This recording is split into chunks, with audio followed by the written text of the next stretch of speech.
కల్తీ లిక్కర్ కు సంబంధించి ఇప్పుడే ఒక షాకింగ్ న్యూస్ బయటకు వచ్చింది. చంద్రబాబును ఇరికించడానికే నేను అలాగే జోగి రమేష్ కలిసి నకిలీ మద్యం తయారు చేశామని, జోగి రమేష్ కు జగన్ దగ్గరుండి ఆదేశాలు వచ్చినట్టుగా లిక్కర్ స్కామ్ నిందితుడు అద్దేపల్లి జనార్దన్ రావు నిజాన్ని ఒప్పేసుకున్నారు. అసలు ఏం జరిగిందో ఇప్పుడు తెలుసుకుందాం. 2025 ఏప్రిల్ 16న జనార్దన్ రావుకు ఒక ఫోన్ కాల్ వచ్చింది. ఆ ఫోన్ ఎవరు చేశారంటే వైసీపీ నేత జోగి రమేష్. చంద్రబాబుకు చెడ్డ పేరు తెచ్చేలా మనం నకిలీ మద్యం తయారు చేసి టీడీపీపై నెట్టేద్దామని తన దగ్గరున్న ప్రణాళికను జోగి రమేష్ కు వివరించాడు. మొదట నకిలీ మద్యం తయారీ ఇబ్రహీంపట్నంలో పెట్టాలనుకున్నారు. అయితే జోగి మాత్రం తంబళ్లపెళ్లి అయితే చంద్రబాబుపై బురద జల్లొచ్చనడంతో ఇద్దరు కలిసి అక్కడే తయారీ ప్రారంభించారు. ఇలా చేయడం వల్ల జనార్దన్ రావుకున్న ఆర్థిక ఇబ్బందుల నుంచి బయటపడేస్తానని జోగి హామీ ఇచ్చారు. అంతా సిద్ధమై నకిలీ మద్యం బయటికి రావడం ప్రారంభమైన తర్వాత తన మనుషులతో డిపార్ట్మెంట్కు లీకిచ్చి రైడ్ చేయించాడు. ఇక్కడ మీరు చూస్తే వైసీపీ వారే కల్తీ మద్యం తయారు చేయించి వాళ్లే పోలీసులకు లీకులిచ్చారు.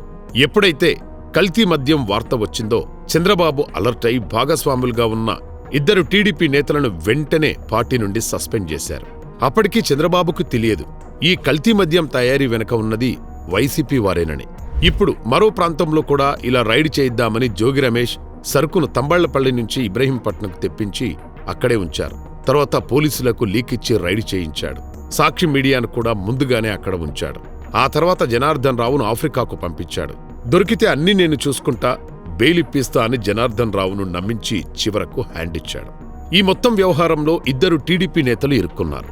సస్పెండ్ అయిన కట్టా సురేంద్రనాయుడును కల్తీ మద్యం అమ్మడానికి వాడగా, మరో నిందితుడుగా ఉన్న టీడీపీ నేత జయచంద్రారెడ్డికి దీంతో సంబంధం లేదని పోలీసుల విచారణలో జనార్దన్ రావు వెల్లడించారు.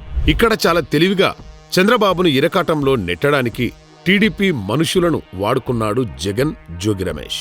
చిన్నప్పటి నుంచి జోగి రమేష్ తనకు స్నేహితుడని, చివరకు ఈ కేసులో తన తమ్ముడిని కూడా ఇరికించాడనే ఆవేదనతో జనార్దన్ రావు ఈ వాస్తవాలన్నీ వీడియో తీసి బయటపెట్టేశాడు.